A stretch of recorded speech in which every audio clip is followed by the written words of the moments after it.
Hills వాళ్ళకి మాకు issues ఉన్నాయి, ఎప్పటి నుంచో ఉన్నాయి. రోడ్ అనేది వాళ్ళకి అసలు లేదు మా కాలనీ నుంచి. మా దగ్గర మ్యాప్ ఉంది, లేఅవుట్ ఉంది, అన్నీ ఉన్నాయి. వాళ్ళు ఇప్పుడు మా పైన అసలు దౌర్జన్యం చేయడానికి కారణం ఏంటో మాకేం అర్థం కావట్లేదు. వాళ్ళకి రోడ్ అంటే రోడ్ ఇస్తామని చెప్పి ఒప్పుకుందాం, న్యాయం వాళ్ళకి న్యాయం జరగాలి, మాకు న్యాయం చేయమని చెప్పి ఎవరు హైడ్రా కమిషనర్ వచ్చారు, జిహెచ్ఎంసీ కమిషనర్ వచ్చారు, ముందు వచ్చారు. ఈ పేదల మీద పడడం ఏందని చెప్పి మాకు సపోర్ట్ చేసినట్టే మాట్లాడారు అందరూ. సపోర్ట్ చేసినట్టే మాట్లాడి బాలాజీ హిల్స్ వాళ్ళకి ఈరోజు వచ్చి చెప్పకుండా చేయకుండా వచ్చి సడన్గా వచ్చి కూలగొట్టడం. అసలు ఇంత నోటీసులు అసలు ఎవరికి పంపించలేదు. మాకు వచ్చేసి మీకు 1 month నుంచి నోటీసులు వస్తున్నాయి, 1 week నుంచి నోటీసెస్ వస్తున్నాయి అని చెప్తున్నారు. మాకు నిన్న సాయంత్రం జస్ట్ బండి మీద 2 వ్యక్తులు వచ్చి మీకు రేపు మార్నింగ్ జేసీబీలు వస్తాయి కూలగొడతారని చెప్పారు. మేము అనుకున్నాం అంత ఈ సీరియస్ ఇష్యూ కాదు, సర్లే మాట్లాడడం రేపు పొద్దులు వచ్చేసరికి అనుకుందాం. వచ్చి డైరెక్ట్గా కూలగొడుతున్నారు. మీరు ఇప్పుడు బాలాజీ హిల్స్లో మేము జిహెచ్ఎంసీ కమిషనర్కి, మన హైడ్రా కమిషనర్కి కింది వరకు వెళ్ళి ఏదైతే మెయిన్ రోడ్ ఉందో కనెక్టివిటీ అక్కడి వరకు వెళ్ళి చూపిస్తే అక్కడ ఒక కార్ వెళ్ళి ఒక బైక్ రావడానికి సందులేదు వాళ్ళ కాలనీలో.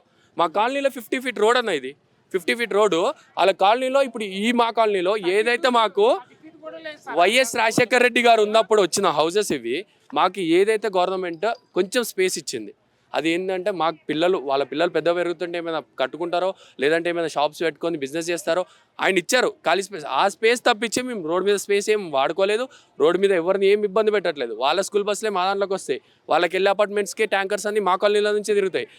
ఈ ప్రాబ్లం ఎప్పటి నుంచి అయితే ఈ మన బాచ్పల్లిది అయితే మియాపూర్ మెట్రో స్టేషన్ నుంచి కనెక్టివిటీ రోడ్ పడ్డది, అప్పటి నుంచి ఈ ప్రాబ్లం వచ్చి వాళ్ళు వచ్చి ఏం చెప్తారంటే మేము ఏదో ఇల్లులు కట్టుకుంటున్నాము, ఈ పిల్లర్లు వేసుకున్నాము, ఆ గుంతలు తీయడం వల్ల వాళ్ళు వచ్చి ఆ గుంతలో పడి చనిపోవడము, ఇవన్నీ మళ్ళీ వాళ్ళు ఏదో ఎక్స్ట్రా యాడ్ ఆన్ చేసేసి ఇవన్నీ చెప్పి ఇప్పుడు ఈరోజు వచ్చేసి హైదరాబాద్ని తీసుకొని వచ్చారు. హైదరాబాద్ కూడా మొన్న కమిషనర్ వచ్చి మొత్తం మాకే సపోర్ట్ లాగా మాట్లాడాడు.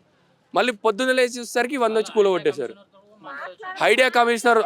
మన హైడ్రా కమిషన్తో జిహెచ్ఎంసీ కమిషనర్ తోటి అందరితోటి క్లియర్గా చెప్పారు.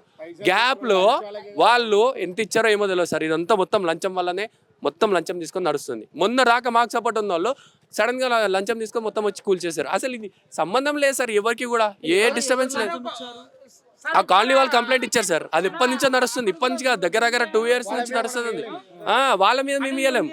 మేము పెట్టిన కంప్లైంట్లకి యాక్షన్స్ లేవు, వాళ్ళు పెట్టిన కంప్లైంట్స్కి యాక్షన్స్ ఉన్నాయి. అదేనా నాకు అర్థం కాలేదు. అంటే మేము జనాలు వాళ్ళు జనాలే. ఇది అసలు ఇంత కూడా సార్, ఇది మా గవర్నమెంట్ స్పేస్, మా దగ్గర మ్యాప్ ఉంది, లేఅవుట్ ఉంది, దాంట్లో వచ్చేసి చిల్డ్రన్స్కి ప్లే ఏరియా కాకపోతే అంగన్వాడీ కోసం అని చెప్పి ఆపింది ఎవరో కబ్జా చేశారు. దానికోసం పట్టించుకునే వాళ్ళు ఎవరు లేరు. మేము చేసుకొని బతికేటోళ్ళు మా మీద వచ్చి పడుతున్నారు. అదే కదా అక్కడ అది దానికి రిజిస్ట్రేషన్ కూడా చేసుకున్నారు సార్. అదేదో నాకు అర్థం కాదు. అది గవర్నమెంట్ ప్లేస్, దానికి రిజిస్ట్రేషన్ ఎవరు చేశారో, దానికి ఎంత డబ్బులు తీసుకొని చేస్తారు సార్. అసలు గవర్నమెంట్ అనేది ఎందుకు సార్ రిజిస్ట్రేషన్ చేయడానికి? ఎవరికంటే వాళ్ళకి రిజిస్ట్రేషన్ చేయడానికి వచ్చింది. కేసీఆర్ ఉన్నప్పుడు అసలు మాకు ఏ ప్రాబ్లం లేకుండా సార్, మంచిగా వాటర్ వచ్చేది, డైలీ వాటర్ వచ్చేది. ఇప్పుడు వచ్చినప్పటి నుంచి ఎవరైతే రేవంత్ రెడ్డి వచ్చినప్పటి నుంచి కరెంట్ లేదు, వాటర్ లేవు సరిగ్గా. ఇవన్నీ ప్రాబ్లమ్స్ మళ్ళీ మాకు. అప్పు చేసుకొని కట్టుకున్నారు సార్, ఒక్కొక్కరు అప్పు చేసుకొని కట్టుకున్నారు. చేసుకొని బతికేటోళ్ళు ఒక రోజు డ్యూటీకి పోకపోతే అరే ఏమవుతుంది అనే ఫైనాన్షియల్ ఈఎంఐస్ టెన్షన్స్ వల్ల వాళ్ళు బతుకుతుంటే ఈరోజు వచ్చి మావే కూలగొడితే ఎట్లా బతకాలి? అసలు ఇట్లా జరుగుతుంది సార్ ఈ కాలనీలో ఇష్యూస్. చాలా దౌర్జన్యం జరుగుతుంది. వాళ్ళదైతే బాలాజీ నగర్, బాలాజీ హిల్స్, ఈ కాలనీ వాళ్ళు మొత్తం దూసుకుపోతుంది. అక్రమ భూములని ప్రభుత్వానికి అప్పచెపుతుందని అంటున్నారు. మరి అక్రమంగా మీరు నిర్మించుకున్నాయి కావా షాపులు సార్? ఆక్రమించుకునే మీరు తీసుకోండి సార్. అక్కడ మీరు ఏవైతే టేప్ పెట్టి లెంత్ తీసుకోండి, ఇక్కడ లెంత్ తీసుకోండి. మేము రోడ్డు మీదకి ఏమన్నా వచ్చి కట్టుకుంటే అప్పుడు కూలగొట్టినా మేము ఓకే, పోయినలే, వాళ్ళకి న్యాయం జరిగింది, మనకి న్యాయం జరిగింది అనుకుంటాం. మేము ఎవరికి ఏం డిస్టర్బెన్స్ లేకుండా మా జాగాలో మేముండి మా బాధలు మేము పడుకుంటే చిన్న చిన్న వ్యాపారాలు డ్యూటీలు చేసుకుంటూ ఒక్కొక్కరు సార్ స్విగ్గీలో జొమాటోలో చేసుకునే వాళ్ళం, స్విగ్గీలో జొమాటో చేసుకునే వాళ్ళం. మేము దాని మించి అయితే ఏం పెద్ద జాబులు చేసే వాళ్ళం కాదు కదా. దానికి ఇంత ఇష్యూస్ చేసి ఈరోజు మా మీద ఇంత అక్రమంగా ఇది చేయడం కరెక్ట్ కాదు సార్. అసలు సార్ ఏం ఇవ్వలేదు సార్, నోటీసులు ఏం లేదు. నిన్న ఈవినింగ్ 2 వ్యక్తులు బండి మీద వచ్చి, వాళ్ళు మున్సిపల్ వాళ్ళు ఎవరో మాకు అసలు వాళ్ళ ఫేస్లు కూడా తెలియదు, నిజాంపేటలో ఎప్పుడు చూడలే. వాళ్ళు వచ్చి ఇట్లా వస్తారు, పొద్దున జేసీబీలు వచ్చి కూలగొడతాయని అన్నారు. సర్లే చూసుకుందాం, రేపు పొద్దున వచ్చి మాట్లాడమన్నారు. అసలు ఇటని చెప్పలేదు సార్. మేము ఆ రోడ్డు మొన్న వాళ్ళతో మాట్లాడుకున్నప్పుడు ఇద్దరికి న్యాయం చేస్తామని చెప్పి హైడ్రా కమిషనర్, జిహెచ్ఎంసీ కమిషనర్ మాట ఇచ్చెళ్ళారు. మేము సరే వస్తారు కదా మాట్లాడదాం అనుకున్నాం. కానీ సడన్గా వచ్చి మంది కూలగొట్టడము. అసలు దగ్గరికి పోలీసు వాళ్ళు అయితే దగ్గర ఒక 200 members వచ్చారు, 200 members. ఒక్కరి దగ్గర రానియట్లేదు. లేడీస్ అందరు కింద పడేశారు. కింద పడేశారు. ఎస్ఐ గారికి కూడా, ఎస్ఐ గారు నార్మల్గా అయితే ఉంటాయి కదా సార్ తోపులాట్లో, మేము ఎస్ఐ సార్ని కూడా మేము పట్టుకుందాం ఆయన దగ్గర తెలియకుండా, అందరిని పట్టుకుందాం. ఇప్పుడు వాళ్ళంటే వాళ్ళ డ్యూటీ వాళ్ళు చేయడానికి వచ్చారన్న. కాకపోతే మేము ఎందుకు అసలు ఒక పేదోళ్ళకి వాళ్ళకి ఇంకా తేడా ఏం లేదు సార్. వాళ్ళు డబ్బులు పెడితే ఇంకా మా మీద ఏమైనా చేస్తారు, మమ్మల్ని చంపేస్తారు వాళ్ళ డబ్బులు పెడితే. ఇప్పుడు వాళ్ళ డబ్బులు ఏమంటే ఇదంతా వచ్చింది, ఈడ దాకా వచ్చింది మాకు. ఏం చెప్తారు ముఖ్యమంత్రికి కావచ్చు ప్రభుత్వానికి? అసలు ఈ ప్రభుత్వమే చిల్లర ప్రభుత్వం. మీరు అనవసరంగా వచ్చిన చిల్లర నాయకుడు రేవంత్ రెడ్డి, చిల్లర నాయకుడు. నిజంగా కేసీఆర్ వచ్చినప్పుడు ఏ టెన్షన్ లేకుండా హ్యాపీగా ఉండే సార్ మేము.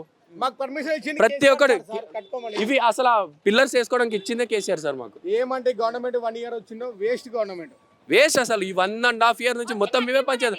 ఏ రోజు ఇంట్లో హ్యాపీగా పడుకున్నది లేదు సార్. డ్యూటీలు చేసుకున్న వాళ్ళు గురించి అయితే ఈ రోజు కొట్టలేదు సార్. వాళ్ళు ఇంట్లో ఒక్కరోజు నైట్ హ్యాపీగా పడుకునేది అయితే లేదు సార్.